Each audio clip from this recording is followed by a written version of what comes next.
你们5个分区司令员，每个人给我2000发子弹，2箱手榴弹。我就知道你没憋好屁。对，那不行，减半，1000发子弹，1箱手榴弹。减半！这绝对是脸皮最厚的军分区司令，竟堂而皇之的打劫战友的武器装備，一開口就要1萬發子彈，10箱手榴彈。只因在經歷了小黃莊一戰後，堂堂的6分區司令陳大雷手下的兵力竟連1個排都不到了。為了盡快補充武器彈藥，他本打算來軍區開會時哭窮求補給，可不料一上來就被軍區大司令怒批一頓。6分區剛剛滿月，差點遭受滅頂之災，這本來完全可以避免的嘛。小黃莊的危險基本上是由於陳大雷驕傲輕敵所造成的。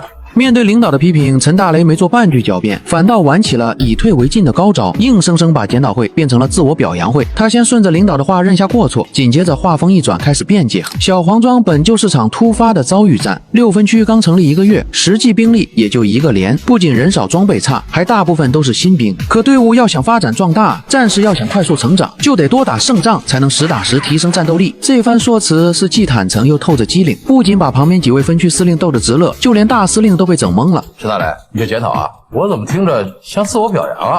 就是啊，雖然陳大雷的嘴厲害的能離地，但他此舉絕非耍無賴，而是他精明護短的性格體現。因為他深知6分區處境艱難，與其被動挨罵，不如主動發聲為隊伍爭機會。不過他這點小心思早被政委一眼看穿，也順勢讓其他司令發表看法，而這可算讓老劉逮着機會了。因為小黃莊之戰裡，老劉的1分區拼死救下6分區，可陳大雷卻把老劉給坑慘了。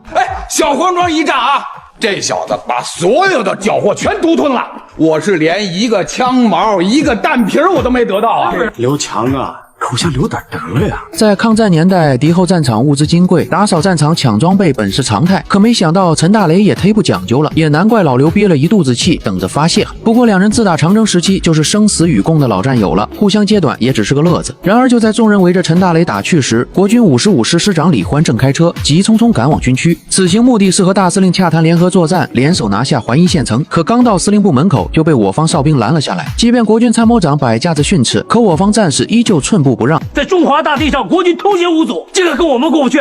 這兒是新四軍的根據地，要通過就必須有路條，要不誰知道你們是不是冒充國軍的漢奸？小戰士的硬氣絕非魯莽，而是新四軍軍紀嚴明的體現。無論身份高低，規矩面前人人平等，這也是敵後部隊能在艱難處境中牢牢扎根，贏得民心的根本。師長李歡見硬來行不通，只能放下身段陪笑，特意表明是帶着第3戰區長官部的命令而來，這才得以讓消息傳進軍區。而大司令也連忙安排陳大雷等人先吃飯，自己則和政委去見李歡。不過沒了領導的約束，酒桌上的氣氛是徹底放開了，陳大雷心裡的小算盤也開始打起來了。他端着酒碗挨個敬酒，還當場唱起京劇助興，把氛圍烘托得熱熱鬧鬧。可愣是沒一人察覺到他的小心思。等眾人酒意漸濃，防備鬆懈時，陳大雷突然話鋒一轉：你們5個分區司令員，每個人給我2000發子彈，2箱手榴彈。